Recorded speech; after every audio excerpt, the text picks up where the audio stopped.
चांदनी का भरा पूरा परिवार था। दो बेटे, उनकी पत्नियां, एक शादीशुदा बेटी और दो दो जवान पोते। जीवन में वैसे तो किसी बात की कोई कमी ना थी, लेकिन फिर भी ये बड़ा परिवार चांदनी को वो सुख नहीं दे पा रहा था जिसकी उसने कभी कल्पना की थी। कहते हैं ना, घर के बीचों बीच खींची लकीरें कब जमीन से दिल पर आकर खींच जाती है कोई जान नहीं पाता। घर के साथ साथ बंटवारा दिल का भी तो हो जाता है। इसीलिए तो घर के बंटवारे बड़े बुजुर्गों को घाव ही दिया करते हैं। बड़ी बहू सुजाता के बेटे के ब्याह का अवसर था। घर में खूब चहल पहल थी। नई बहू दरवाजे पर स्वागत के इंतजार में खड़ी थी और सुजाता के अलावा दादी चांदनी और चाची रेखा के चेहरे पर खुशी चमक रही थी। माँ जी आइए ना, नई बहू का स्वागत आप करेंगी। चलिए जल्दी से आशीर्वाद दीजिए अपनी पोती बहू को। नहीं नहीं सुजाता बहू, ये तो तेरा अधिकार है। मैं जैसे तुम दोनों की नज़र उतार कर तुम्हें इस घर में लाई थी, वैसे ही आज तुम दोनों देवरानी जेठानी बहू साधना को प्रेम से गृह प्रवेश कराओ। अच्छा ठीक है, आप मेरे साथ तो चलिए। हम दोनों सास बहू साथ साथ में बहू का स्वागत करेंगे। कुछ देर बाद, भाई साधना, पहले तो सारे रीति रिवाज होंगे, उसके बाद तुझे घर की सारी औरतों के पाँव छूकर आशीर्वाद लेना होगा। और हाँ, उसके बाद तेरी पहली रसोई का शगुन कराएंगे। ठीक है दादी जी, जैसा आप कहें। कुछ ही देर में साधना की मुंह दिखाई का कार्यक्रम शुरू हो गया था। आस पड़ोस और रिश्तेदारी की सभी औरतों ने बारी बारी से आकर मुंह दिखाई पकड़ा दी थी। कुछ देर बाद, साधना बहू, ये तेरे लिए है, ले रख ले और चुपचाप रखना, ज्यादा शोर मत मचाना। अरे चाची जी, आप ऐसे छिप छिप कर क्यों दे रही हैं? अरे सुनना, देख अपनी सास को मत बताना। ये लिफाफा है, इसमें 20,000 रुपये हैं, मेरी तरफ से कुछ गहना ले लेना। चाची का आशीर्वाद है ये बेटा, मना मत कर। लेकिन चाची जी, आप ये आशीर्वाद ऐसे छिप कर क्यों दे रही हैं? बस तू इतना समझ ले, चाची का प्यार और आशीर्वाद ऐसे छिप कर ही लेना पड़ेगा। खुलकर तुझे कुछ दे सको ऐसा माहौल नहीं बचा आप घर में। तू ना अब ज्यादा सवाल जवाब मत कर, और हाँ, जीजी को कुछ मत बताना, समझी? चाची के मुंह से ऐसी बात सुनकर साधना काफी हैरान थी। अरे यहाँ तो 101 रुपये के मुंह दिखाए भी लोग नाम लिखा कर देकर जाते हैं, और चाची ने 20,000 दे दिए और कहती हैं किसी से ना कहूँ। कुछ समझ में नहीं आ रहा। अगर मैं मम्मी जी को बताऊंगी नहीं तो उन्हें यही लगेगा ना कि चाची ने मुझे मुंह दिखाई दी ही नहीं। साधना बड़ी असमंजस में थी कि तभी दादी सास वहाँ आ जाती है। बेटा चल, अब थोड़ा रसोई छू दे, फिर रस्म खत्म करके मैं भी थोड़ा आराम कर लूँ। आप आराम करिए दादी जी, मैं रसोई संभाल लूँगी, आप बेफिक्र हो जाइए। बस मुझे बता दीजिए क्या बनाना है और कहाँ बनाना है। बहू की बात सुनकर दादी उसे रसोई के सामने ले जाकर खड़ा कर देती है। अरे दादी जी, रसोई में जाने के तो 2-2 दरवाजे हैं, लेकिन ऐसा क्यों? कौन सा दरवाज़ा इस्तेमाल करना है? 2 दरवाजे नहीं बेटा, इस घर में 2 रसोई है। ये वाला दरवाज़ा तेरी सास की रसोई का है, और ये बगल वाला दरवाज़ा तेरी चाची सास की रसोई का है। क्या? एक घर में 2-2 रसोई? लेकिन ऐसा क्यों? अरे बस बेटा, बहुत लंबी कहानी है, समझ नहीं आता कहाँ से शुरू करूँ। अरे तू छोड़ ना, ये सब आज तेरा पहला दिन है, खुशी खुशी अपने जीवन की शुरुआत कर। जी दादी जी, जैसा आप कहें। रसोई में आकर दादी जी रसोई के बंटवारे वाली बात पर काफ़ी उदास हो गई थी। इसका मतलब वो इस बंटवारे से खुश नहीं है। वैसे जब चाची जी इसी घर में माँ के साथ ही रहती है, तो फिर किचन बांटने की क्या मुसीबत आन पड़ी होगी। खैर, मुझे अब ये सब नहीं सोचना चाहिए। माँ और चाची जी समझदार है, उन्होंने कुछ सोच कर ही ये सब किया होगा। कुछ ही देर में नई बहू नाश्ता बनाकर टेबल पर लगा देती है। अरे बेटा, यहाँ टेबल पर तो बस मैं ही खाना खाती हूँ, बाकी तेरे सास ससुर अपने कमरे में ही खाना खाते हैं, और चाचा चाची अपने कमरे में। साधना को ये सब बड़ा अटपटा सा लग रहा था। अरे बहू, क्या हुआ? ये खाना यहाँ से कहाँ ले जा रही हो? वो माँ जी, दादी ने कहा टेबल पर कोई खाना नहीं खाता, तो मैं खाना हटा रही थी। अरे नहीं नहीं, ऐसा कुछ नहीं है, तुम लगाओ, टेबल पर ही सब लोग खाएंगे। मम्मी जी, चाची जी नज़र नहीं आ रही, उनकी भी प्लेट लगा दूँ? नहीं, रहने दो, वो बाद में खा लेगी। तुम हम सबको सर्व कर दो। सुजाता के जाने के बाद रेखा अपने पति और बेटी के साथ आकर टेबल पर खाना खाने लगती है। बहुत ही स्वादिष्ट बनाया है तुमने खाना। ये लो, ये मलाई कोफ्ता चक्कर बताओ कैसा है, मैंने बनाया है। चाची जी, आपके हाथों में तो जादू है, बहुत स्वादिष्ट है। आप प्लीज़ मुझे भी सिखाएंगी ये रेसिपी? वैसे अब तो मैं आपके साथ ही रहने वाली हूँ, एक एक करके आपकी सारी रेसिपी सीख लूँगी। हाँ हाँ बेटा, क्यों नहीं, तुम्हें जो भी पसंद हो मुझे बताना, मैं तुम्हें बना कर खिलाऊँगी। अरे भगवान ने बेटी नहीं दी, लेकिन अब तू आ गई है ना, अब तू ही बेटी है इस घर की। अब बहुत प्यारी है चाची जी, सच में मैं बहुत किस्मत वाली हूँ। मुझे एक ससुराल में दो दो सास मिली, और वो भी इतना प्यार करने वाली। अच्छा, जीजी से जिक्र मत करना हाँ कि मैंने तुम्हें ये खिलाया था, उन्हें अच्छा नहीं लगेगा। साधना कुछ समझ ही नहीं पा रही थी। एक और चाची जी का उसके प्रति प्यार, और दूसरी तरफ हर बात पर यह कहना कि जीजी को मत बताना। अगर वास्तव में चाची जी इतनी अच्छी हैं, तो फिर मम्मी जी और चाची जी के बीच में खिंचाव की वजह क्या है? कितना अच्छा होता अगर इस घर में दो नहीं सिर्फ एक ही रसोई होती, एक ही जगह खाना बनता और फिर पूरा परिवार मिलजुल कर खाता। पता तो लगाना ही होगा कि आखिर बरसों पहले ऐसा क्या हुआ था जिसने इस घर को दो खेमों में बांट दिया। साधना बेटा, ऐसा करो, आज थोड़ी खीर बना लो, और हाँ, खीर में इलायची डालना मत भूलना। ठीक है मम्मी जी, मैं बना देती हूँ। सुन, खीर बना रही है तो एक कटोरी खीर अपनी चाची को भी दे आना, उसे बहुत पसंद है इलायची वाली खीर। और तुझे पता है तेरी सास को तो इलायची की महक से ही एलर्जी है, लेकिन वो ये इलायची बस छोटी के लिए ही डालती है। मन ही मन छोटी को लाड भी तो करती है, पर जताती नहीं। मैं कुछ समझी नहीं दादी, माँ जी तो चाची जी से बात भी नहीं करती, फिर वो उनके लिए खीर कैसे बना सकती हैं? बात नहीं करती, रसोई भी अलग कर ली है, लेकिन आज भी एक दूसरे की पसंद नापसंद का मान रखती है दोनों। जानबूझकर ज़्यादा खीर बनाती है तेरी सास, ताकि मैं चुपचाप खीर रेखा को दे आऊँ। दादी जी, मैं भी यही सोच रही थी, क्यों ना हम पूरे परिवार का खाना एक ही जगह बनाएं, कितना अच्छा होगा ना। तेरी सास कभी नहीं मानेगी बेटा, जाने दे। शाम के समय, मम्मी जी मैं आपसे अपने मन की बात कहूँ? हाँ हाँ, बोलना बेटा, क्या बात है? मम्मी जी, कितना प्यारा सा परिवार है हमारा। दादी जी, पापा जी, आप, चाचा चाची, गट्टू भैया, क्यों ना हम सब मिलजुल कर रहें, एक जगह खाना बनाएं और प्यार से मिलजुल कर खाएं। और मैंने देखा है चाची जी तो सच में बहुत अच्छी हैं। मुझे इस घर में आए अभी कुछ ही दिन हुए हैं, अगर वो मुझसे इतना प्यार करती हैं तो आप लोगों के लिए उनका व्यवहार गलत हो ही नहीं सकता। देख बहू, तुझे अभी यहाँ आए 1 महीना ही हुआ है ना, बेहतर होगा तो अपने काम से काम रख। 4 दिन रेखा ने तुझसे चिकनी चुपड़ी बातें क्या कर ली, तू चाची चाची करने लगी। पूरे 30 साल बिताए मैंने इस घर में तेरी चाची के साथ, मुझसे ज़्यादा उसे कोई समझ नहीं सकता। रसोई एक करने का ख्याल अपने मन से निकाल दे, आज के बाद मैं इस बारे में कुछ भी नहीं सुनना चाहती।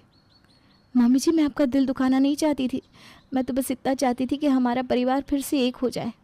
मेरा परिवार आपको चोट पहुंचाने का बिल्कुल नहीं था।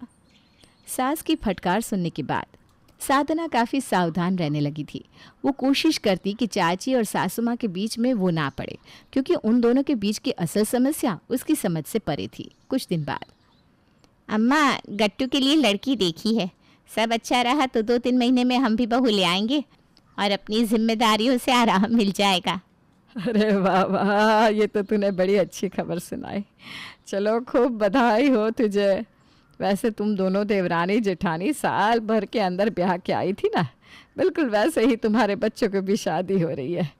लगता है अब इस घर की परंपरा यही बनने वाली है। अब इन दोनों बहुओं को भी कुछ ही दिन के अंतर पर बच्चे होंगे और फिर से इस घर में इतिहास दोहराया जाएगा। नहीं अम्मा, अब इतिहास नहीं दोहराया जाएगा। अब हम देवरानी जेठानी शादी करके इस घर में आए थे ना, तब घर में एक रसोई थी, सब मिलकर रहते थे, इसलिए वो सब हुआ। अब साधना और मीनाक्षी देवरानी जेठानी ज़रूर बनेगी, लेकिन दोनों की अपनी अपनी अलग रसोई है, न साथ में रहेंगे ना मन मुटाव होगा। अरे तू ऐसा क्यों सोचती है बेटा, साथ रहने से मन मुटाव नहीं होता, साथ रहने से तो प्यार बढ़ता है। परिवार का मतलब तो यही होता है ना, एक दूसरे के सुख दुख में काम आ सको। तूने और सुजाता ने एक बार जो रसोई अलग करी, फिर उसके बाद जैसे तुम दोनों की दुनिया ही अलग हो गई। सुख में दुख में तुम दोनों ने कभी एक दूसरे की तरफ पलट कर भी ना देखा। मैं जानती हूँ मन में ना तेरे काला है ना बड़ी बहू के, लेकिन फिर भी ये रसोई में खींची लकीर ने तुम्हारे दिल में भी लकीर खींच दी है बेटा। इसीलिए मैं हमेशा तुम्हें ये समझाती रही कि जो मज़ा प्यार से साथ में रहने में है ना, वो अलग होने में कभी नहीं। अम्मा, आपकी तकलीफ़ मैं समझती हूँ। आपने अपनी आंखों के सामने अपने परिवार को 2 टुकड़ों में बांटते देखा। कल को मुझे भी यही दिन ना देखना पड़े, इसलिए मैंने दूसरी संतान पैदा ही नहीं की। ना दूसरी बहू आएगी, ना घर की शांति भंग होगी। खैर, जो बीत गया सो बीत गया। आप अपना मन मत दुखाइए। गट्टू की शादी की तैयारियां कर लीजिए। और हाँ, जीजी को भी बता देना, उनका छोटा सा गट्टू अब दुल्हनिया लेने जा रहा है। थोड़े दिनों में घर में रौनक होने वाली है, और इस बार तो घर की रौनक में 4 चांद लगाने के लिए साधना बहू भी है। शादी ब्याह के माहौल में बहू बेटियों के होने से अलग ही रौनक आती है। ठीक कह रही है छोटी बहू। मैं बड़ी बहू और साधना को बता दूंगी। तू भी तैयारी में लग जा। किसी तरह की मदद की ज़रूरत हो तो मुझे बताना। छोटी बहू के जाने के बाद मैं जानती हूँ बड़ी बहू को जैसे ही पता चलेगा कि गट्टू की शादी हो रही है, खुशी से फूली ना समाएगी। बचपन से ही लाडला था उसका गट्टू। बस अपने मन की खुशी जाहिर नहीं करेगी, वो अलग बात है। बड़ी बहू, गट्टू का रिश्ता पक्का हो गया। जल्दी ही शादी का मुहूर्त निकलेगा। देख, तू शादी में शामिल होगी या नहीं होगी, इसके लिए मैं तेरे ऊपर कोई दबाव नहीं बनाऊंगी। तेरा और रेखा का अपना अलग रिश्ता है। लेकिन मेरी बात मान, साधना को शादी में शामिल होने से रोकना मत। देख बेटा, बच्चों में अपना मन मुटाव तुम ना डालो ना, तो ही बेहतर होगा। तुम्हारी पीढ़ी ने जैसे निभाया सो निभाया, लेकिन आने वाली पीढ़ी को तो कम से कम मिलकर चलने दो। दोनों भाइयों और उनकी पत्नियों में आपस में प्यार होगा तो कल को एक दूसरे का सहारा बनेंगे। यूँ मुंह फेर कर अलग अलग चलने में भला कैसी शान। बेफिक्र रहिए माँ जी, मैंने बच्चों को और इनके पापा को कभी भी मिलने जुलने या बातचीत करने से नहीं रोका, और ना मैं आगे रोकूंगी। और ऐसा नहीं है कि मैं छोटी की खुशियों में खुश नहीं हूँ। अगर ऐसा होता तो मैं घर छोड़कर कब का चली गई होती। मुझे बहुत खुशी है कि गट्टू की शादी हो रही है। मुझसे जितना बन पड़ेगा मैं ज़रूर करूँगी। और हाँ, साधना को कोई रोक टोक नहीं है। वो खुले दिल से अपने देवर की शादी में शामिल हो। जो पहनना हो वो पहने, जो करना है करे, मुझे कोई आपत्ति नहीं है माँ जी। जल्दी ही गट्टू की शादी की तैयारियां शुरू हो जाती है, जिसमें साधना भी खूब बढ़ चढ़कर हिस्सा लेती है। शादी के बाद मीनाक्षी साधना की देवरानी बनकर घर में आ जाती है। शादी के बाद साधना दीदी, सच में आपसे बातें करना, आपके साथ समय बिताना मुझे बहुत अच्छा लगता है। कितना अच्छा होता ना अगर हम दोनों देवरानी जिठानी मिलकर एक ही रसोई में खाना बनाते और प्यार से सबको भोजन परोसते। मिलजुल कर काम करते ना तो काम भी आसान हो जाता और हम एक दूसरे का साथ भी मिल जाता। लेकिन पता नहीं क्यों ये दीवार हम दोनों के बीच में खड़ी हमें मुंह चढ़ा रही है। क्या कर सकते हैं मीनाक्षी, मैंने तो बहुत कोशिश की थी कि इस दीवार को हटाकर ये रसोई फिर से एक हो जाए और हम पूरा परिवार मिलकर एक साथ रहे। लेकिन माँ जी तो इस बारे में कोई बात ही नहीं करना चाहती, उल्टा वो नाराज़ हो जाती है। इतना प्यारा परिवार है, न जाने कौन सी गलतफहमी है जिसने ताई जी और मम्मी जी के बीच में ये दीवार खींचती है। अब बहुत हो गया दीदी, हम दोनों मिलकर उस वजह का पता लगा कर ही रहेंगे और मम्मी जी और ताई जी को फिर से मिलवा कर रहेंगे। अब मेरा साथ देंगी ना? अरे क्यों नहीं, तूने तो मेरे मन की बात सुन ली। घर में तो कोई कुछ बताता ही नहीं। हम बुआ जी से पूछते हैं, शायद वो बता पाए कि क्या हुआ था इतने साल पहले। बुआ जी, आज आपसे एक बहुत खास बात पूछने आए। क्या आप हमें बताएंगे कि मम्मी जी और ताई जी के बीच में ऐसा क्या हुआ था कि उन दोनों ने अपनी अपनी रसोई अलग कर ली? बेटा, अच्छा हुआ तुमने पूछ लिया। शायद आज मैं सच कह सकूं। तुम दोनों जानना चाहती हो ना? ठीक है, पूरा सच मैं तुम्हें बताती हूँ। 30 साल पहले की बात है। मेरी शादी नहीं हुई थी तब। इस घर में पहले बड़े भैया की शादी हुई और सुजाता भाभी शादी करके इस घर में आ गई। बड़े भैया की शादी के 6 महीने बाद छोटे भैया के लिए रेखा भाभी का रिश्ता आया और जल्दी ही उनकी भी शादी हुई और रेखा भाभी भी दुल्हन बनकर हमारे घर आ गई। मैं पूरे परिवार में सबकी लाडली थी। दोनों भैया हो, बाबूजी या माँ, जब तक भाभियाँ नहीं आई थी सबकी ज़ुबान पर हर समय मेरा ही नाम रहता था। लेकिन जैसे ही शादी के बाद दोनों भाभियाँ घर आई, मुझे ऐसा लगने लगा जैसे मेरी कोई अहमियत ही नहीं रही। दोनों भाइयों की ज़िंदगी अपनी अपनी पत्नियों के आसपास घूमने लगी। कहीं बाहर जाना हो या कुछ खरीदना हो तो मुझसे पहले भाभियों की पसंद पूछी जाती। दोनों भाभियों में भी सगी बहनों से भी ज़्यादा प्रेम था। माँ हर समय भाभियों की तारीफ मेरे सामने करती तो मेरे सीने पर छुरियाँ चलने लगती। भाइयों का अपनी पत्नी के लिए दीवानापन तो मैं एक बार को बर्दाश्त भी कर लेती, लेकिन जब मेरी अपनी माँ हर समय छोटी बहू बड़ी बहू के गुणगान गाने लगी तो ये सब मेरी बर्दाश्त के बाहर हो गया। मुझे ऐसा लगने लगा कि अगर सब कुछ ऐसा ही चलता रहा तो इस परिवार में मेरी अहमियत ही ख़त्म हो जाएगी। और फिर मैंने एक खेल खेला। मैं दोनों भाभियों के बीच में गलत फहमियाँ पैदा करने लगी ताकि इस घर की सुख शांति और दोनों भाभियों की एकता भंग हो जाए।